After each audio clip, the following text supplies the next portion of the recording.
Okay, so in this video we're going to make the game model. So let's make sure we're in the model folder. Press Command N. SwiftUI view, no, Swift file. Right, we want a Swift file. Next. So I'm going to call this game model. Create. Now we're going to create a structure, game model, which conforms to the identifiable protocol.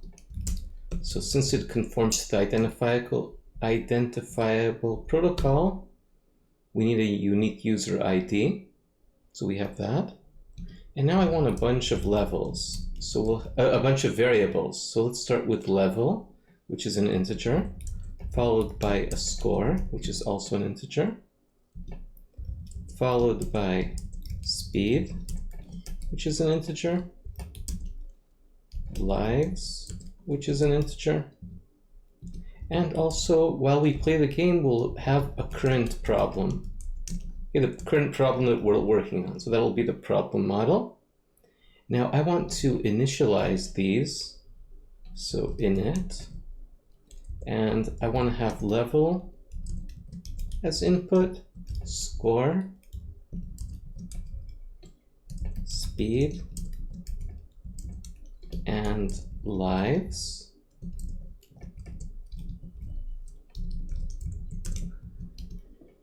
And let's just set self.level to be equal to level, self.lives equal to, let's keep it in order actually. It doesn't matter, but I like things to be organized. Self.speed equals to speed, and self.lives equals to lives. And we need to define the current problem. So self.current problem will be just the problem model with level.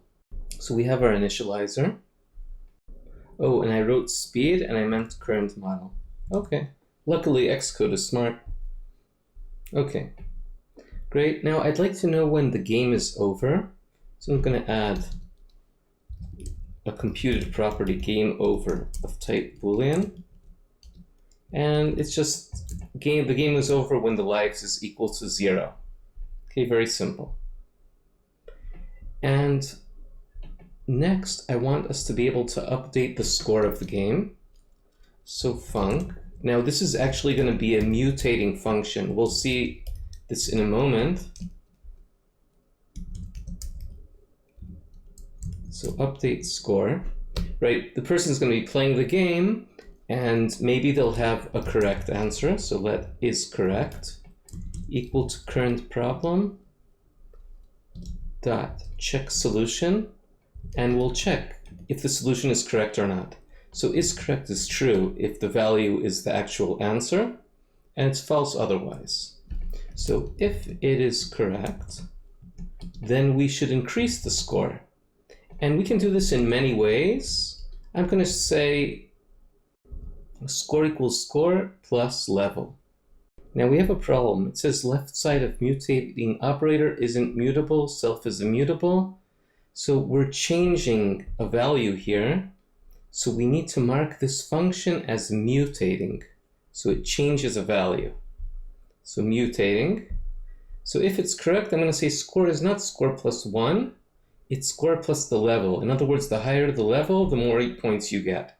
And this is just, my own implementation. I say let's be more generous the higher level you're on. If you're on level 20, you get 20 points for every correct answer. Maybe that's not a smart idea, but this is my current design. And at least we know exactly where this is implemented, in update score and nowhere else. So it's very easy to make changes here. Now, if the answer is not correct, then I'm not going to deduct any points from the score. I could, right? I could say score equals score minus 1, for instance, but I'm going to just kill off one of the creatures. So lives equals lives minus 1. I'm just reminding you that instead of writing lives equals to lives minus 1, there's a shorthand for this. Lives negative equals to 1. It's just a shorter way to write it. Okay, great. And I'd like us to have a default game. So let's create a default game. So static let. So I want this to be something general, not specific to any given instance. We'll have this default game in general, right? So static let default game equal to game model. And I want to create a new game model. Now, I think a default game, it would be natural to start from level 1, where your score is initially 0. The speed is set to 1, and the lives is set to 3. And now we have a default game. And that's it. Game model is very simple, and that's a good thing.